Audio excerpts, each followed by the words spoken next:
Assalamualaikum warahmatullahi wabarakatuh dan selamat sejahtera saya ucapkan kepada anda semua.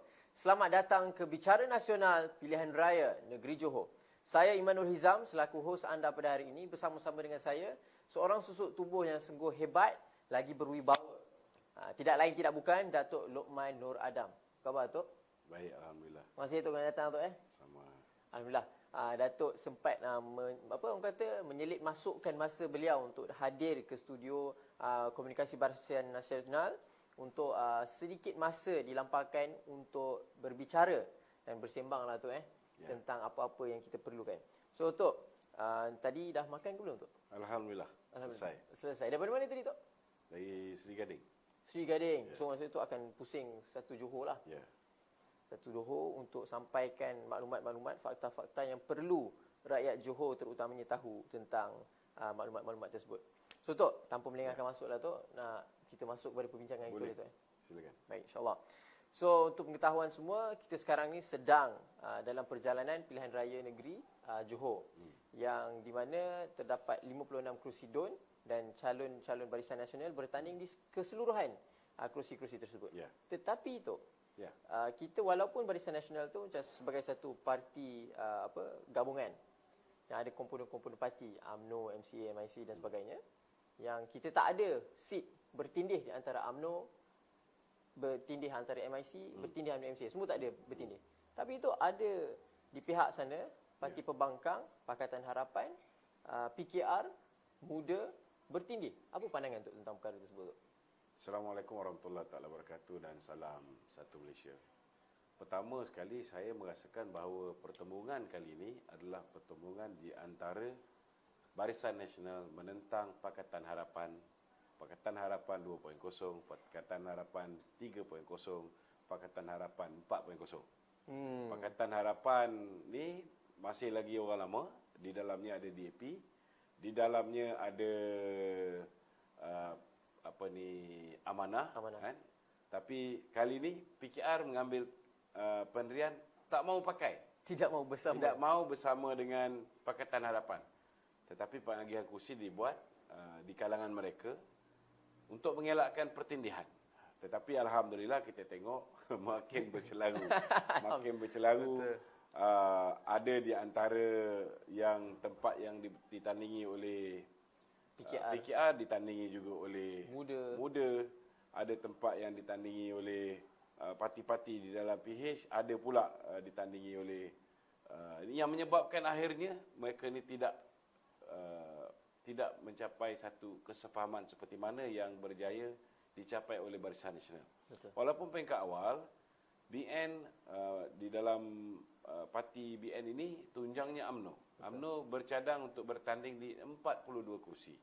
Namun akhirnya selepas kita bermusyawarah, kita bersetuju, UMNO hanya bertanding 37 kursi. Dan kita mengekalkan 15 kursi ditandingi oleh sahabat kita daripada MCA. Betul. Dan 4 kursi daripada MIC. Jadi ini satu benda yang saya rasa sepatutnya wujud dalam sebuah pertubuhan yang dipanggil kolusi ataupun coalition. Tetapi kalau kita tengok Pakatan Harapan yang dulu dalamnya ada Bersatu, dalamnya ada Amanah, ada PKR, ada DAP. Sekarang ini sudah ada Pakatan 2.0, serpihan kepada Pakatan Harapan iaitu Perikatan Nasional. Betul. Cuma ada sahabat barulah iaitu PAS yang menyertai Perikatan Nasional. Tak apa. Itu hak mereka. Kedua, kita ada Pakatan 3.0. Pakatan 3.0 adalah terdiri daripada pejuang yang dulu datangnya daripada Pakatan Harapan dan juga mereka keluar daripada Bersatu. Meninggalkan Bersatu, menubuhkan parti serpihan Pakatan Harapan yang dipanggil Pejuang. Dan di dalam Pakatan Harapan juga ada manusia yang bernama Syed Saddiq. Ini yang dipanggil Pakatan Harapan 4.0. 4.0, baik, faham. Jadi dalam erti kata lain, kita jangan lupa bahawa sepanjang tempoh 22 bulan, kita bagi peluang Pakatan Harapan memerintah negara ini mereka bukan hanya gagal menunaikan janji-janji yang telah dilemparkan sebelum pilihan raya umum yang lepas, manifesto mereka akhirnya menjadi bukan kitab suci, kan? Dan akhirnya mereka mengaku bahawa mereka bila berjanji, bila buat manifesto, mereka tidak kaji implikasi kewangan. Mereka tidak tahu bahawa mereka boleh menang pilihan raya. Dalam erti kata lain, mereka secara terang-terang cuba menipu rakyat dengan memberikan sogokan yang tidak mampu untuk mereka laksanakan, tunaikan atau laksanakan. Betul. Jadi kalau kita lupa benda ni, kan, berat. Betul. Takut ada orang yang masih lagi, bak kata orang tu, marah kerana hari ini ada setengah-setengah daripada kita tidak puas hati dalam keadaan akibat daripada pemerintahan Pakatan Harapan 2.0, Perikatan Nasional 17 bulan kena duduk dekat rumah, tak boleh keluar mencari rezeki secara sempurna. Betul. Siapa yang duduk dalam essential services pun pendapatan mereka merosot. Yang tidak esensial lagilah terpaksa tutup kedai dan akhirnya ramai yang jatuh bankrupt, ramai yang hilang pekerjaan. Betul. Yang mana yang tak boleh nak sara hidup terpaksa pinjam sana, pinjam sini, pinjam malong, dan akhirnya ramai yang mengambil pendekatan yang bercanggah dengan Islam. Betul. Iaitu dengan membunuh diri. So benda ni semua kita jangan lupa. Ini semua adalah angkara Pakatan Harapan.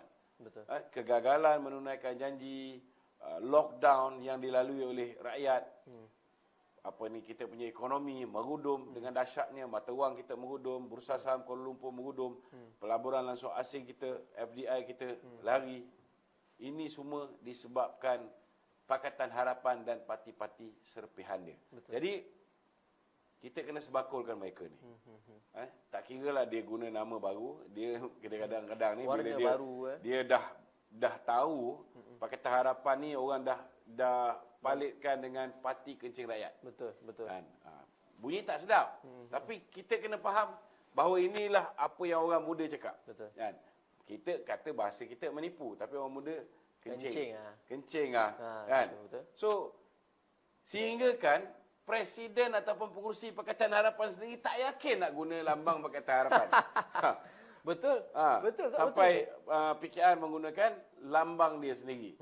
Jadi begitu juga dengan parti-parti komponen yang baru yang diwujudkan. Serpihan daripada Pakatan Harapan ni, mereka sendiri tidak yakin dan mereka tahu rakyat tak boleh lupa apa yang mereka buat sepanjang tempoh 22 bulan. Betul. Jadi bagi saya, lagi banyak parti politik bertanding, alhamdulillah lagi bagus. Ianya menunjukkan politik kita ni, kita punya demokrasi kita subuh. Betul. Tak ada halangan. Tak ada halangan. Dari sudut menubuhkan parti pun tak ada halangan. Tak ada. Dari sudut ingin bertanding pun tak ada halangan. Tapi Tok, zaman PH dulu banyak halangan. Betul. Saya bukan nak cakap tubuh parti. Saya tubuhkan sebuah NGO yang dipanggil Pemantau Malaysia Baru untuk memantau prestasi kerajaan. 10 bulan saya tunggu baru dapat tahu tak lulus. Tak lulus ROS. Biasanya 2 minggu dah tahu lulus ke tak lulus. Tok, seminggu tahu dapat email. Betul. Tapi saya tunggu 10 bulan baru dapat tahu tak lulus. Itulah demokrasi zaman Pakatan Harapan. Betul. Tok, saya sangat-sangat suka banyak poin yang catat ni Tok. Saya nak tanya lebih lanjut Tok. Tapi boleh dikatakan juga apa yang Datuk ceritakan ni sebenarnya menggambarkan PH itu nama dia bukan Pakatan Harapan, tapi maksudnya Pakatan Huru-Hara tu, kan? Bukan huru-hara lagi. Huru-hara dah. Bukan huru-hara lagi, kelang kabut. Kelang kabut dah. Betul. So macam Datuk cakap tadi tu tentang PKR, Presiden Pakatan Harapan sendiri tidak yakin untuk menggunakan logo Pakatan Harapan. Tapi dikedepankan pula PKR itu sendiri. Adakah itu selfish ke ataupun memang dah menunjukkan bahawa PH tak ada masa depan? Macam mana tu? Ini saya nampak lebih kepada strategi politik. Strategi politik. Ini bukan soal selfish ke apa. Bila dia sendiri mengakui bahawa dia tidak boleh menggunakan lambang Pakatan Harapan sebab dah tengok apa jadi bila dia bersama dalam Pakatan Harapan, di dalamnya ada DAP. Kan? Di Melaka mereka kalah, di Sarawak juga mereka kalah teruk. Di Sarawak itu menyebabkan mereka merasakan malu dah tiba masanya, Saya pun dapat membayangkan bila di Johor ini, PKR tidak menggunakan lambang Pakatan Harapan. Maknanya riwayat politik Pakatan Harapan tu boleh berakhir bila-bila masa. Betul. Kerana pengurusi dia sendiri tak yakin nak menggunakan lambang Pakatan Harapan. Jadi lebih baiklah Anwar Ibrahim meletakkan jawatan, mengumumkan PKR ni keluar daripada Pakatan Harapan. Itu lebih terhormat. Betul. Itu lebih terhormat. Jadi saya nampak tindakan Anwar ini juga jelas adalah satu bentuk pengakuan ikhlas. Pengakuan bahawa Pakatan Harapan gagal mentadbir negara dalam tempoh 22 tahun ketika mereka diberikan peluang. Betul. Pengakuan bahawa mereka gagal menunaikan janji-janji yang diberikan kepada rakyat sebelum pilihan raya umum yang ke-14. Pengakuan bahawa DAP adalah satu tunjang utama, sebuah parti yang menjadi liability, yang merosakkan imej Pakatan Harapan dan boleh memusnahkan siapa juga yang bersekongkol dengan mereka. Jadi itu sebabnya kita lihat kali ini pengurusi Pakatan Harapan sendiri tidak mahu menggunakan lambang Pakatan Harapan. Jadi ini satu signal yang baik. Dan lebih baik sekiranya dalam pilihan raya di negeri Johor ini, pilihan raya negeri, PKR walaupun tidak menggunakan lambang Pakatan Harapan, lebih cantik kalau satu kursi pun mereka tak menang. Jadi dia dapat menyedari bahawa rakyat bukan hanya menolak DAP yang di dalamnya bersama-sama dengan Amanah yang juga merupakan macam anak tiri DAP lah. Anak tiri DAP. Macam muda juga anak tiri juga DAP. Sebab dua-dua ni dapat funding mendapat funding ataupun ada ditaja oleh apa ni DAP. Kalau kita tengok macam muda lah contohnya, presidennya sendiri tidak turun untuk mengiringi calon-calon muda. Dia boleh pergi pula mengiringi calon daripada DAP, Liu Chin-tong. Daripada situ je kita dah boleh nampak bahawa memang di belakang dia selain daripada apa dipanggil Tan Sri Kalimullah selain daripada Kalimullah yang viral tu dia sendiri yang sebut, bukan kita. Dia sendiri yang tersilap sebut. Betul. Selain daripada geng-geng tingkat 4, rupa-rupanya DAP juga terlibat sama. Ya, betul, betul. Cuma jangan kita terpedaya bila mereka menggunakan banyak front. Muda, dia tahu bahawa kalau dia bersama dengan Atok, bersama dengan Tun Dr. Mahathir dalam pejuang, dia tidak boleh mendapat undi orang muda. Betul. Jadi muda ni dihantar dengan satu tugas khusus. Bukan untuk menang pilihan raya, tetapi untuk kacau daun, untuk menarik undi orang muda, bagi menyokong muda supaya undi itu tidak pergi ke Barisan Nasional yang boleh menyebabkan calon-calon Barisan Nasional menang. Jadi saya nak bagi nasihat pada pengundi-pengundi negeri Johor, kena tahu beza antara parti yang kita undi boleh mendatangkan kemenangan atau parti yang kita undi dia sama macam melontarkan undi kita ke bakul sampah. Merosakkan undi kita. Sebab kata kalau dah pangkah tu pergi masuk tong sampah terus. Kalau kita nak undi, kita undi Barisan Nasional. Betul. Kerana kemampuan Barisan Nasional untuk memenangi pilihan raya ada. Betul. Kalau nak undi mungkin boleh juga undi Perikatan Nasional. Ya. Ada jugalah saingan sedikit seperti mana yang berlaku di Melaka. Kan? Tapi kalau letak undi itu kepada muda, kan? Undi itu kalau diberikan kepada UMNO, kita boleh membentuk 2/3. Betul. Kan? Kita boleh ada satu pasukan yang kuat. Bila ada satu pasukan yang kuat, rakyat akan lihat seperti mana apa yang berlaku di Melaka. Bila kita membentuk kerajaan dengan bukan 2/3, 3/4. 3/4, kan? betul. Kita lihat selepas itu, pelaburan masuk mencurah-curah kepada negeri Melaka. Bila pelaburan masuk, peluang pekerjaan bertambah, peluang industri kecil sederhana bertambah, peluang untuk menjana pendapatan tambahan untuk negeri Melaka bertambah. Jadi benda yang sama juga akan berlaku di negeri Johor dan nikmat dia rakyat Johor akan dapat peluang-peluang pekerjaan, peluang perniagaan dan bila diberikan mandat bila diberikan mandat, pelaburan meningkat, pertumbuhan ekonomi negeri bertambah, pendapatan negeri bertambah. Bila pendapatan negeri bertambah, sudah pastilah segala perencanaan yang nak dibuat oleh Kerajaan Negeri Johor di bawah pimpinan Datuk Seri Insinyur Hasni Mohamad akan lebih dapat dilaksanakan dengan lebih baik. Sekarang saya difahamkan juga untuk bantuan rakyat ni banyak yang sudah pun disenaraikan di bawah ikhtiar Barisan Nasional. Antaranya lebih kurang dalam 491 juta ringgit diperuntukkan untuk bantuan ihsan sebelum ni. Ya, betul. Sudah pasti kalau selepas ini, kalau ketika itu kita bantu dalam keadaan kita berkongsi kuasa dengan PAS, kita berkongsi kuasa dengan parti-parti seperti Bersatu. Kalau selepas ini kita memerintah, betul, kita dapat 2/3. Kerana anak-anak muda tidak membazirkan undi mereka mengundi parti pejuang yang saya hampir pastilah macam pejuang ni, kemungkinan besar banyak tempat yang mereka bukan setakat kalah tetapi akan hilang deposit. Betul. Begitu juga dengan muda. Yeah. Walaupun mungkin tak banyak undi, beratus-ratus undi yang mungkin mereka perolehi. Tetapi kalau misalnya undi itu disalurkan kepada Barisan Nasional, kemungkinan besar tempat-tempat yang kita sukar menang, kita boleh menang. Betul. Dan bila kita menang, kita boleh dapat 2/3. Bila kita dapat 2/3, banyak benda lagi yang Datuk Seri Insinyur Hasni Mohamad dan Esko Kerajaan Negeri Johor yang baru nanti boleh berikan kepada rakyat negeri Johor balik.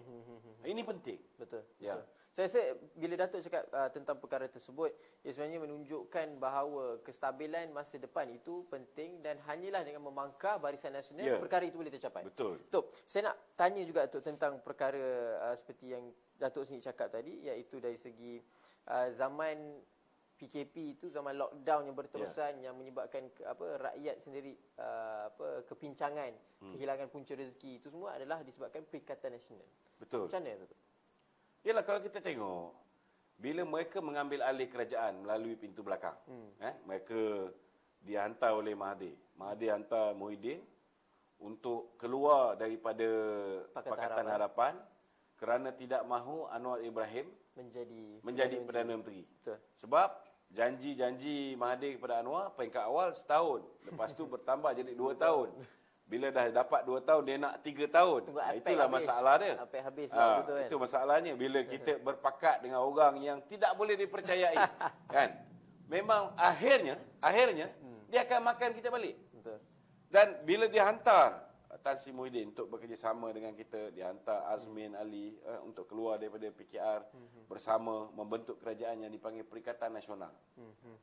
Kita lihat perkara pertama yang dia buat selepas dia mendapat kuasa, tidak lain tidak bukan untuk menjaga rakyat. Peringkat awal tu mungkin dia dengar sedikit pandangan-pandangan, idea-idea yang diberikan oleh Datuk Seri Najib. Kerana pada ketika itu Datuk Seri Najib telah menunjukkan bagaimana dia berjiwa besar. Datuk Zahid menunjukkan dia berjiwa besar. Walaupun kita ditikam oleh Tan Sri Muhyiddin, difitnah oleh Tan Sri Muhyiddin pada sebelum pilihan raya lepas daripada tahun 2015. Kita lupakan apa yang dia buat. Dia tubuhkan parti politik yang atas arahan daripada DAP, cadangan daripada Lim Kit Siang sendiri untuk menubuhkan Bersatu. Dia kerjasama dengan orang yang selama hari ini Mahathir dan Muhyiddin kata resis, orang yang dikata anti-Islam. Mereka bekerjasama jatuhkan kerajaan Islam, jatuhkan kerajaan Barisan Nasional.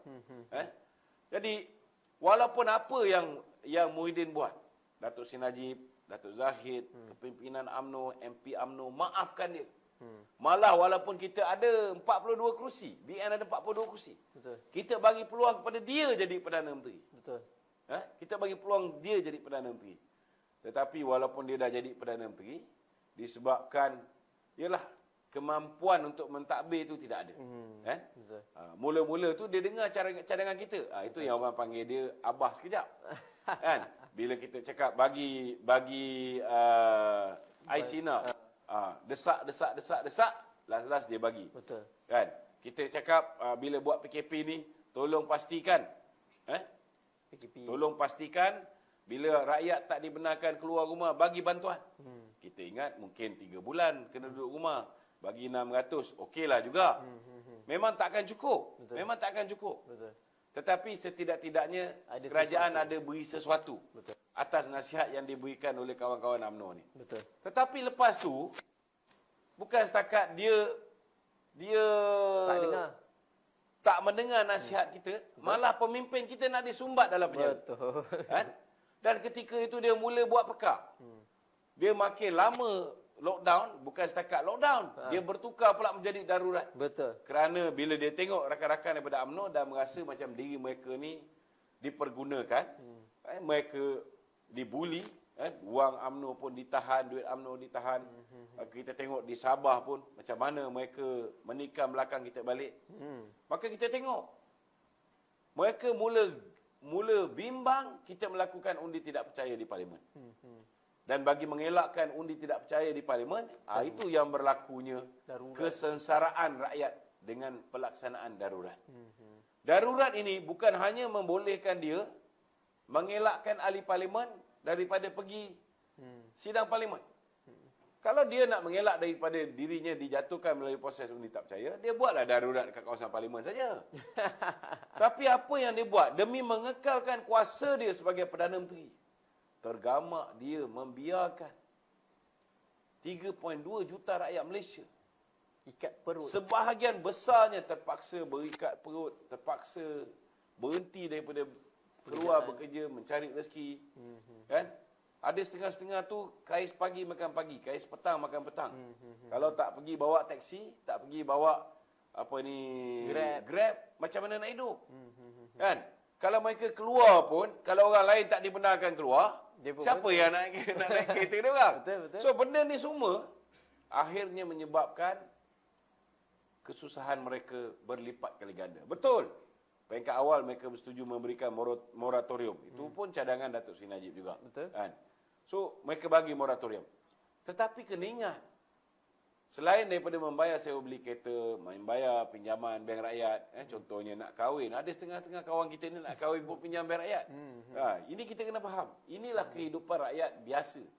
Kalau menantu kepada Muhyiddin Yassin, kan, yang kaya-kaya dapat projek itu, projek ini, tak apa. Betul. Kan? Buatlah lockdown sampai bila pun, sampai bila pun. Tidak memberi kesan kepada dia orang. Betul. Tetapi rakyat, kalau kita kata, orang ni boleh pergi kerja, orang ni kita jadi Tuhan. Siapa yang boleh cari rezeki, siapa tak boleh. Saya nak tanya, adakah anak pengusaha-pengusaha ataupun mereka-mereka yang bekerja dalam sektor yang non-essential ini tidak perlu menyediakan lauk pauk ataupun nasi di bawah tudung saji setiap hari? Semua perlu. Jadi benda inilah yang akhirnya menyebabkan rakyat berada dalam keadaan susah. Itu sebab kita merayu kepada Yang Amat Berhormat Perdana Menteri. Kita tak pernah berhenti. Pemuda UMNO tak pernah berhenti. Datuk Seri Najib tak pernah berhenti. Bagilah satu kali ni je. Kan? Pastikan bahawa permintaan rakyat yang mahukan one off RM10,000. Air Citra ke Air Sina, tak kira lah, namakanlah air apa pun. Kerana nak letak air Ismail Sabri pun tak apa. Kan? Janji, benarkan rakyat dapat kali ni. Kan? Selepas ni, kita dah ada pilihan raya baru, insyaAllah. Bila kita ada pilihan raya baru, insyaAllah UMNO akan bersama dengan rakan-rakan komponen Barisan Nasional, kita dapat ambil alih kerajaan. Bila kita dapat ambil alih kerajaan, kita akan ada satu kumpulan yang saya yakin, seperti mana track record kita 61 tahun dulu, yang mampu untuk mentadbir negara, mampu macam mana nak menjana pendapatan tambahan untuk negara, how to diversify our source of income. Saya yakin banyak permasalahan-permasalahan, termasuklah permasalahan yang dihadapi oleh KWSP sendiri. Akibat daripada ada 2 Perdana Menteri sebelum ni yang banyak menjahanamkan duit KWSP. Selepas ini insya-Allah kita boleh atasi masalah ni. Tok, so saya rasa bila Tok cakap pasal KWSP, Air Citra, bantuan Air Sina ni, saya rasa menarik di situ.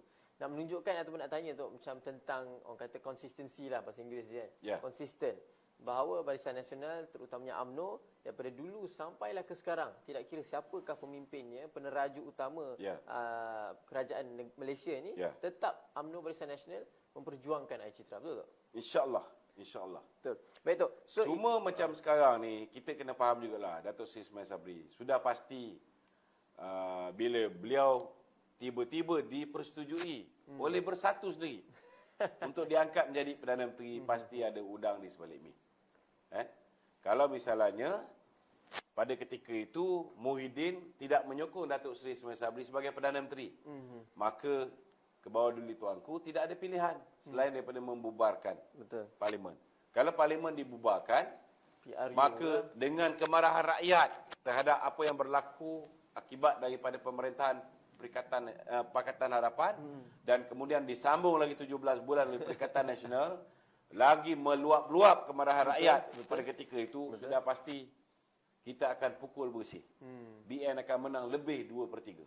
Jadi daripada mereka berhadapan dengan senario Bersatu tak menang satu kursi, kalau nak menang pun mungkin katakanlah di Pagur, itu pun daripada dapatan terkini ni belum tentu boleh menang. Mungkin juga katalah di Larut 1-2 kursi, yang lain bungkus, sudah pastilah ianya akan memalukan Muhyiddin. Jadi mereka tentang, mereka bantah. Jadi bagi mengelakkan daripada kerana itu jadi pembubaran Parlimen berlaku dan akhirnya mereka hilang segala-galanya, daripada hilang segala-galanya, lebih baik mereka hilang jawatan Perdana Menteri, tetapi mereka masih ada jawatan pengurusi pemulihan negara. Pemulihan negara, betul. Dan hari itu mereka masih ada ramai di dalam kabinet itu, terdiri daripada menteri-menteri mereka, menteri-menteri Bersatu. Jadi Bersatu, walaupun dah kaya raya, dengan mengagihkan projek-projek direct nego sepanjang tempoh darurat. Kenapa? Kena faham juga, darurat ni bukan hanya untuk menyelamatkan Tengku Muhyiddin. Tetapi itulah time yang paling sesuai untuk mereka melakukan perompakan di siang hari. Ini perumpamaan. Kenapa saya kata rompakan di siang hari? Kerana mereka boleh membelanjakan duit negara tanpa perlu dibawa kepada Parlimen untuk kelulusan. Kalau biasanya kita kena bentang table bajet untuk tahun 2022 bulan November tahun lepas, kita bentang belanjawan. Lulus baru boleh belanja tahun 2022. Tetapi bila diisytiharkan darurat, tak ada limit. Selagi ada, boleh pinjam, belanja. Boleh pinjam, belanja. Bila kita tanya, mana duit yang dipinjam ni dibelanjakan? Tak dijawab. Tidak dijawab. Betul. Last kali, bila mereka nak selesaikan masalah contohnya peneroka Felda. Dulu, zaman Datuk Seri Najib, setiap kali hari raya, ada saja pengumuman-pengumuman yang mengembirakan warga Felda. Betul, kan? betul. Tetapi, apa jadi ketika Pakatan Harapan? Hancur lebur. Tok, bukan sahaja mereka tak dapat duit, Tok. Dia kena bayar duit pada Pakatan Harapan. Kena bayar. Lepas tu mak bapak sampaikan beritahu dengan anak, kau tak payah balik lah. Sebab anak-anak yang terperdaya, mereka akan menghasut. Mereka telah menghasut mak bapak supaya jangan mengundi BN. Abang tak larat nak bayar duit PTPTN dan sebagainya, kan. Duit abang lepas pilihan raya masih kena bayar. Betul. Masih mereka tak tunaikan janji-janji itu. Ramai yang menyesal. Tapi menyesal pun tak guna. Habis kuat boleh marahlah dengan anak, dengan presiden anak, Mazlan Aliman. Tapi baru-baru ni, zaman Muhyiddin, dia langsaikan hutang. Tetapi pelangsaian hutang Felda tu, peneroka Felda ini tidak digunakan duit yang mereka pinjam. Betul. Yang ini yang kita pertikaikan. Kenapa tak gunakan duit yang mereka pinjam? Sepatutnya gunakanlah duit tersebut, tapi tak digunakan. Dia pinjam duit dan peneroka pula nanti nak kena bertanggungjawab di atas pinjaman baru ni. Jadi bab kata orang tu macam gali lubang tutup lubang, gali lubang tutup lubang. Faham. Tapi alhamdulillah di negeri Johor ni, melalui ikhtiar Barisan Nasional, kita difahamkan 3,200 lot tanah di bawah program untuk membantu generasi kedua Felda akan mendapat manfaat lah. Akan mendapat manfaat pada generasi kedua Felda melalui perumahan kerajaan negeri Johor. Jadi setidak-tidaknya ada jaminan untuk kawan-kawan yang tinggal di Felda. Begitu juga ada pula insentif-insentif tambahan bagaimana nak menjadikan program ekoturism di kawasan Felda, agrotourism. Begitu juga dengan nak memangkin ekonomi peneroka-peneroka Felda. Banyak plan-plan yang telah pun dirancang oleh kerajaan di bawah pimpinan Datuk Seri Insinyur Hasni Mohamad yang akhirnya akan memberikan manfaat. Betul. Dan wakil daripada kerajaan negeri akan duduk dalam Board of Director Felda nanti. Banyak yang sudah pun dirancang dan saya yakin dengan Johor sebagai negeri nombor 2 kawasan Felda terbesar di Malaysia. Ya, betul. Nombor 2. Lebih besar daripada Singapura. Bukan. Dia kawasan Felda. Singapura tak ada Felda. Tak maksudnya Felda ini lebih besar lebih besar daripada Singapura. Dia punya kawasan. Kawasan dia. So Johor nombor 2 sudah pastilah ianya akan memberikan impak yang tinggi kepada negeri Johor. Dan InsyaAllah yang akan mendapat manfaatnya akhirnya lah peneroka Felda kita. Betul. Tok, ada satu ceramah tu oleh pihak pembangkang belah sana lah, PH dan seanteronya, PH 1.0, 2.0, 3.0, 4.0 ni ada baru-baru ni ceramah dia cakap kita kena jadikan Felda ni macam Singapura. Apa pandangan Datuk tentang perkara tersebut tu? Sesuai memang, ke nak memang betul samakan lah. Felda dengan Singapura? Bukan setakat Felda je dia orang jadikan macam Singapura. Semua sekali. Baik aset-aset aset-aset tabung haji satu hal. Kemudian kita tengok aset-aset khazanah.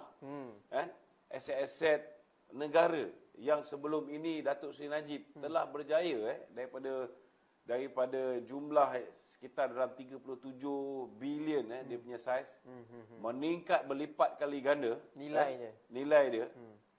Satu persatu ketika mereka menjadi kerajaan, mereka tak tahu macam mana nak menjana sumber pendapatan bagi negara.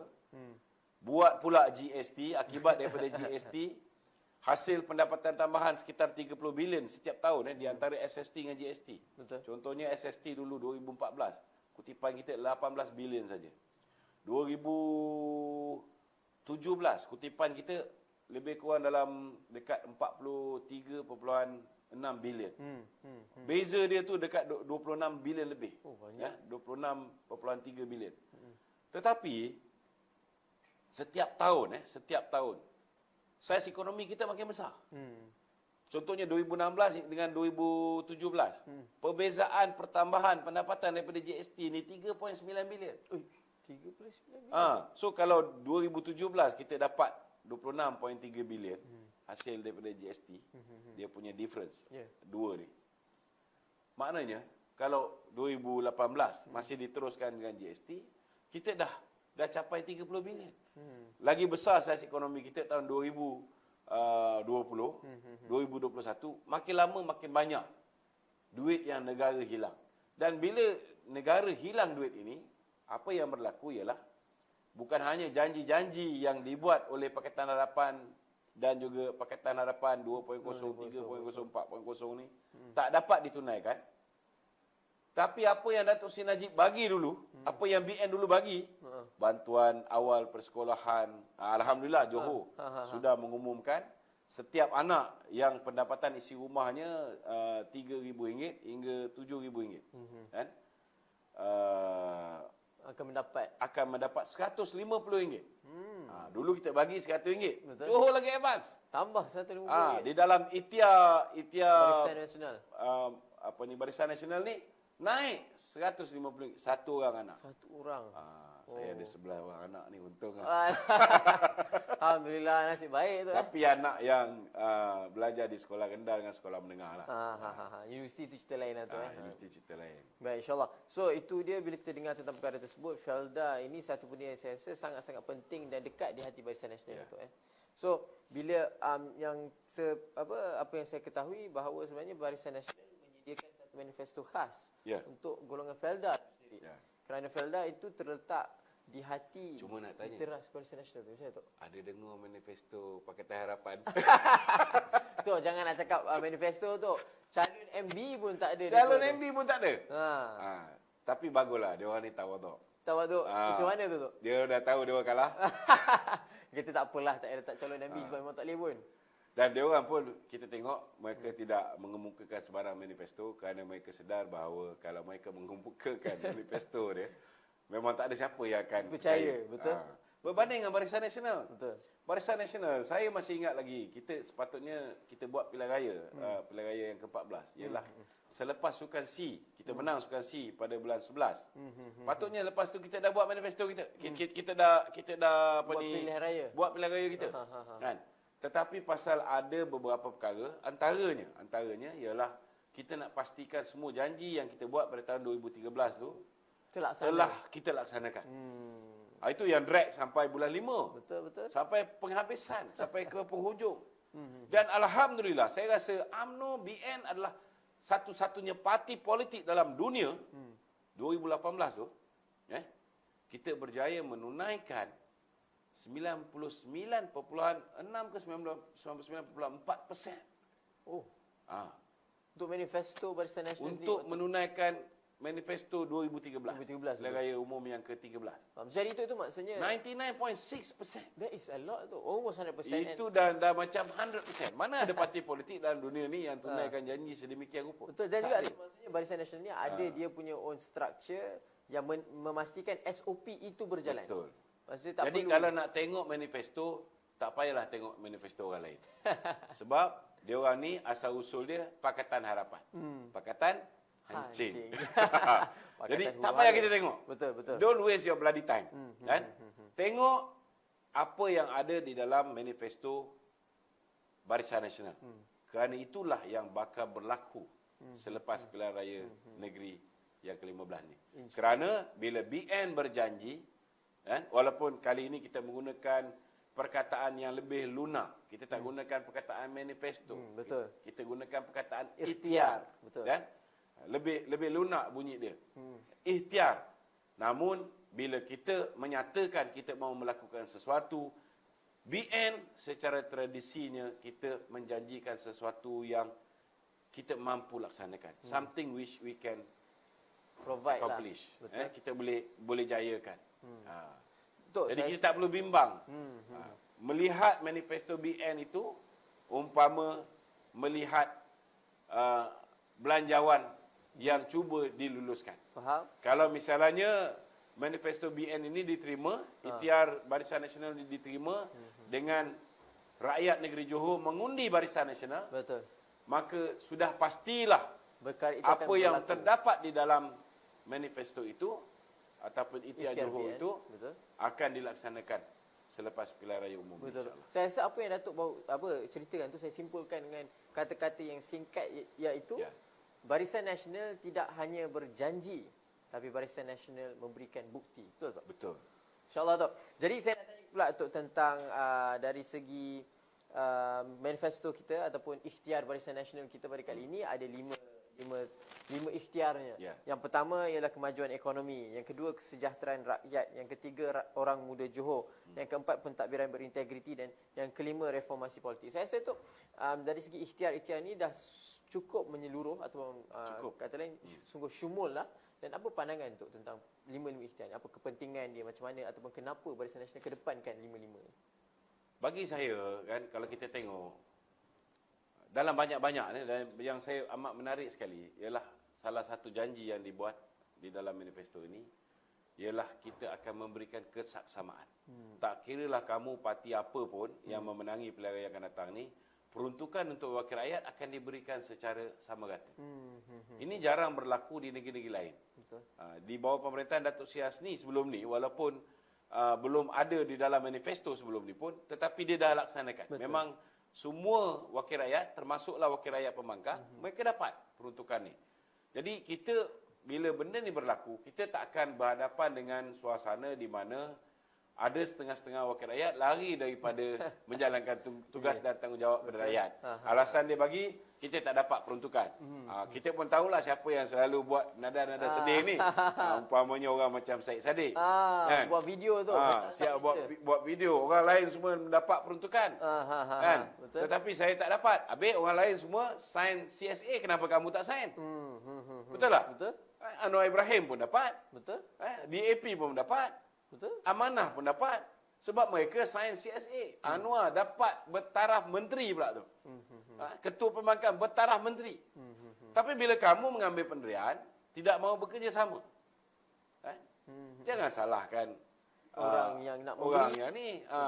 Kalau ia pun bertanding di PRN Johor. InsyaAllah kalau kamu menang, kita akan bagi peruntukan tu. Tak payahlah nak merayu-rayu ataupun nak buat fundraising. Kita dah tahu dah siapa yang sebenarnya bagi duit tu. Betul, kan? betul.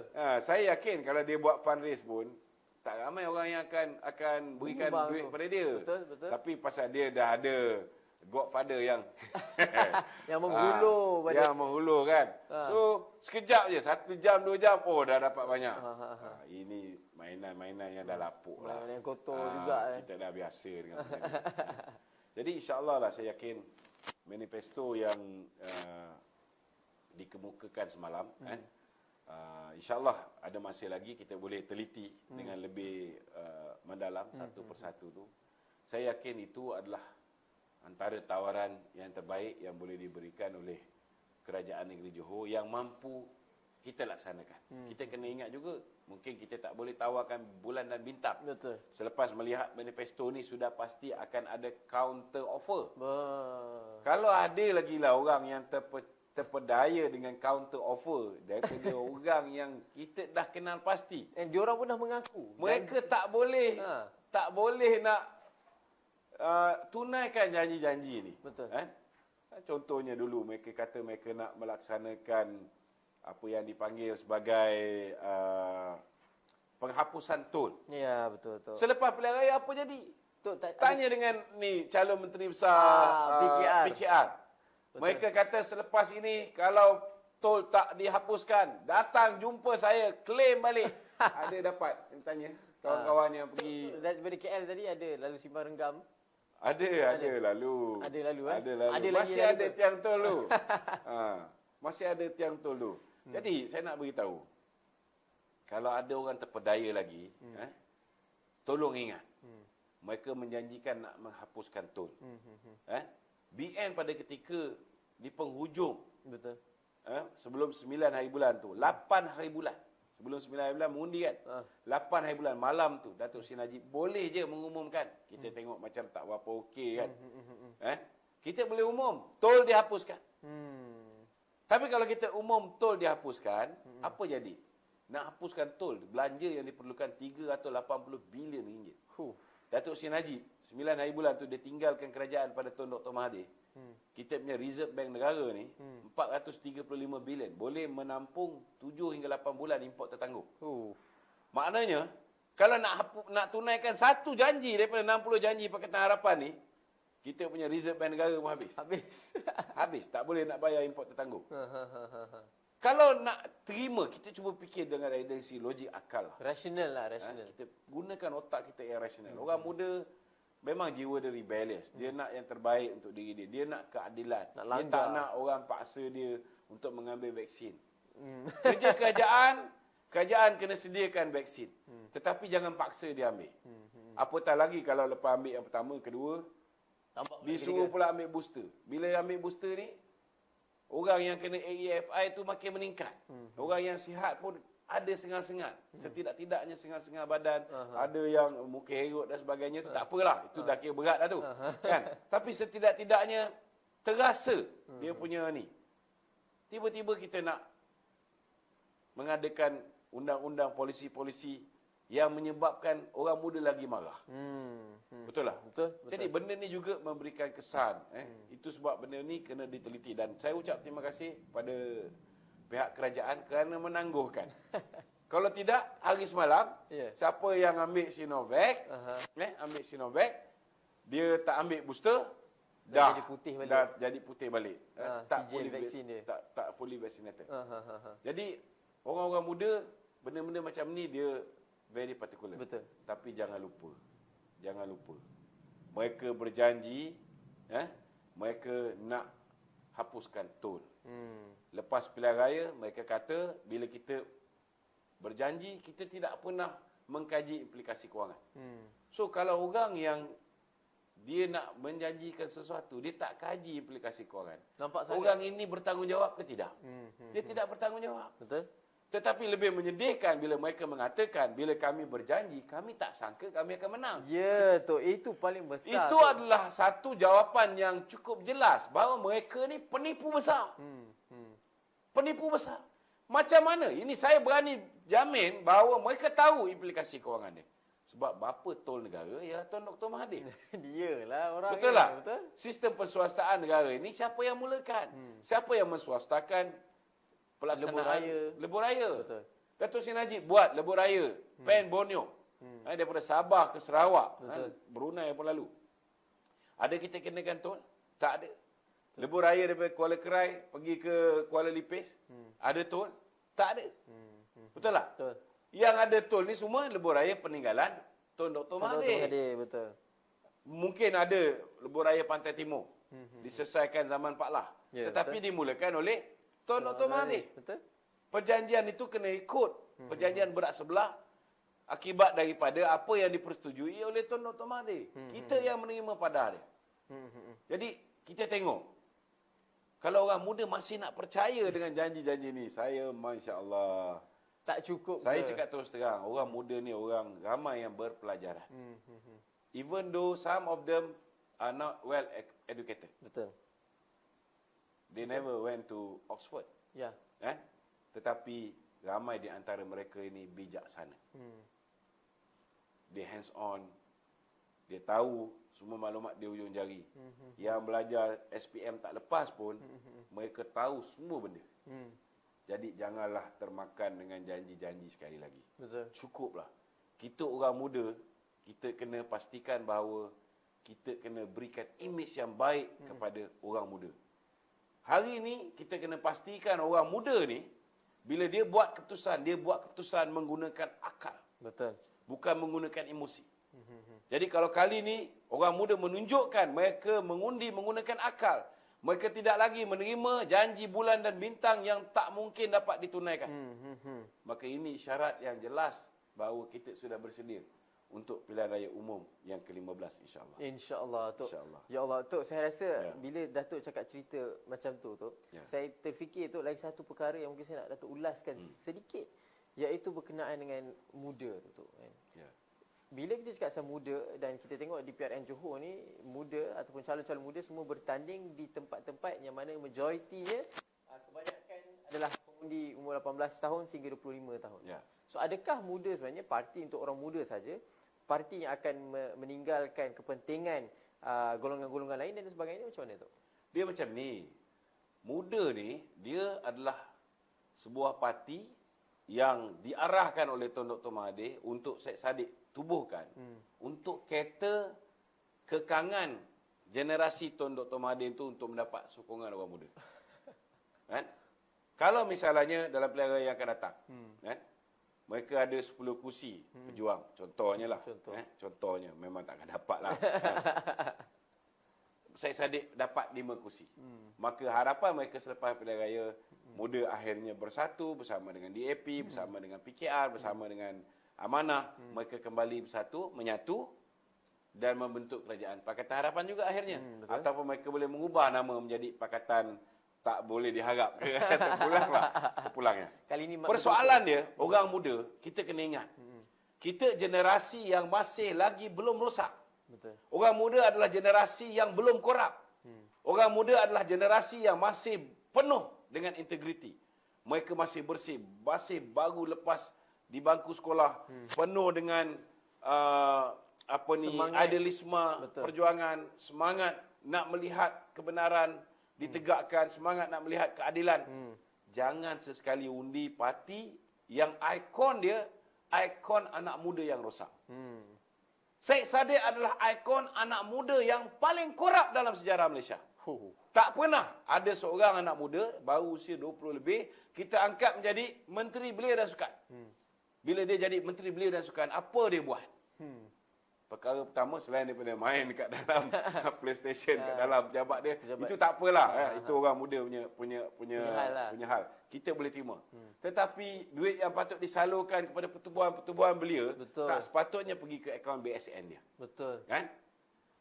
Dan bila dia nak mendapatkan dana politik, sepatutnya dia dapat dana politik gunakan nama Armada. Nama pertubuhan yang dia wakili. Betul. Dia sebagai ketua pemuda, ketua Armada. Betul. Ataupun sayap pemuda Pribumi. Tetapi kenapa tubuhkan Armada Enterprise? Dia tubuhkan Armada Enterprise. Dia collect dana untuk armada, tapi masuk dalam syarikat enterprise. Supaya boleh digunakan untuk tujuan peribadi. Ini sangat-sangat tak betul. Jadi orang muda yang sebelum ni kita kenali sebagai seorang yang pandai berpidato, nampak macam nak kepada good governance, nampak macam anti rasuah, akhirnya dia telah berjaya dikorapkan, dirosakkan imejnya oleh Pakatan Harapan. Kan? Janganlah kita bagi peluang pada imej macam ni diberikan tempat dalam politik tanah air kita. Kita ada ramai anak-anak muda. Kalau kita tengok di negeri Johor ini, betul, berapa ramai calon-calon ketua-ketua pemuda, muka-muka baru daripada kalangan orang muda diketengahkan. Betul. Lebih 80% adalah terdiri daripada mereka yang berusia 50 tahun ke bawah. Betul. Itu pun dah cukup baik. Betul. Kan? Dan juga untuk pengetahuan semua, bagi mana yang tak tahu, iaitu Barisan Nasional yang menghantar calon paling muda, lebih muda daripada muda punya calon tu di PRN Johor kali ini. Berumur 26 tahun tu, Barisan Nasional hantar calon yang paling muda dalam PRN Johor ni. Jadi parti muda pun saya tak ingat pula untuk minta maaf, tapi itulah dia yang membuktikan bahawa bukan sahaja Barisan Nasional memberikan janji rejuvenasi parti, tapi dalam masa sama tak silap calon MCA. Betul lah, MCA. Parti komponen MCA. Cuma lokaliti dia tu saya tak ingat lah setakat sekarang ni. Di Melaka pun MCA mengemukakan calon muda juga. Ya, betul. Betul. Jadi tu mungkin masa pun sangat menjeburii kita. Boleh untuk berikan sedikit kesimpulan tentang perbincangan kita. Kesimpulannya satu saja. Kita boleh berbicara, kita boleh bersembang, kita boleh cerita pasal politik. Ramai orang saya jumpa di negeri Johor ni semua kata Johor BN akan menang, Johor BN akan menang, kita akan menang 2/3, ada yang kata 3/4 pun ada juga. Kan? Tetapi saya nak beritahu inilah bahaya. Terlalu overconfident. Sangat bahaya. Jadi sebelum apa-apa berlaku, pastikan semua sedar bahawa kita boleh mengundi. Siapa-siapa juga yang berada di luar sana perlu sedar kalau mereka alamat rumah dia, alamat di IC dia di dalam negeri Johor, mereka adalah pengundi secara automatik. Dalam pilihan raya negeri ini. Betul. Jadi pastikan semak di mana lokaliti mereka bertanding. PDM mana mereka patut pergi, mereka patut mengundi. Bukan bertanding, mengundi. Pastikan kena keluar mengundi. Betul. Kalau kita tengok ramai orang, dia nak menyokong BN. Tetapi bila kita minta dia beratur, buat kerja penat sikit. Betul. Sabar sikit. Dengan SOP yang ada ni semua. Pergi keluar. Pastikan anda mengundi Barisan Nasional. Betul. Tapi kalau kita ada mentaliti, aku tak balik pun, BN tetap menang. Jangan sampai disebabkan kita tak balik, akhirnya BN tak menang. Kita menang 27 kursi ataupun 28 kursi, tak cukup. Ada satu tempat tu kita kalah dengan 2 undi. Kita seorang tak keluar, tak balik ke kampung, dengan isteri kita tak balik. Kan? Menyesal tak sudah. Betul. Kan? Jadi kita pastikan baik 8 hari bulan ketika kita undi awal, begitu juga dengan pada 12 hari bulan. Betul. Kita pastikan kita balik dan mengundi. Dan mengundi, bulatkan tekad, kuatkan semangat, cari hanya lambang dacing dan pangkah kat lambang dacing. Jangan terkeliru. Baju biru, ini biru yang original. Ada lambang dacing. Kalau dia tulis Perikatan Nasional ala-ala tulisan pun macam tulisan Barisan Nasional, itu biru tak original. Biru tak ori. Betul. Orang kalau copycat ni, macam itulah. Betul. Jadi kalau anda beli barang-barang tiruan ni, anda kena bersiap sedialah. Kalau barang tu tak tahan lama. Betul. Barang tu lebih indah daripada khabar dia. Betul. Dia punya apa? Indah khabar daripada rupa dia. Betul. Jangan salahkan kita. Betul. Kadang-kadang kita tengok dekat Facebook tu banyak iklan-iklan kan. Kita pun beli. Bila sampai barang dia, order lain sampai lain. Order laptop. Datang laptop untuk anak-anak. Itulah perumpamaan Perikatan Nasional. Betul. Jangan kita terpedaya. Okey. Baik, terima kasih sangat-sangat Datuk Luqman Adam. Terima kasih kerana hadir pada studio BNCons pada hari ini, dan terima kasih kepada anda semua di luar sana, player-player FB. Dan untuk pengetahuan semua, di sinilah tempat yang anda ingin follow dan cari setiap hari sepanjang PRN Johor terutamanya, untuk mendapatkan maklumat-maklumat, fakta-fakta yang terperinci dan perkara-perkara yang betul, supaya anda dapat memilih parti yang sebenar-benarnya layak menerima undi anda, pangkah anda pada 8 hari bulan Mac dan juga 12 hari bulan Mac ketika pembuangan undi. Hanya ada satu sahaja parti yang anda boleh undi ataupun pangkah, iaitu parti yang mempunyai lambang dacing. Baik, anda dipersilakan untuk follow kami di Facebook, Twitter, Instagram, TikTok pun ada tu. Ada. Dan insya-Allah apa-apa sekalipun, minta maaf atas segala kekurangan, dan segala kebaikan itu daripada Allah SWT, kekurangan daripada diri saya. Dan Datuk, sekali lagi saya ucapkan ribuan terima kasih. Dan kepada anda, teruskan bersama kami. Itu saja untuk Bicara Nasional Pilihan Raya Negeri Johor pada kali ini. Dipersilakan untuk next episode. Assalamualaikum, selamat sejahtera.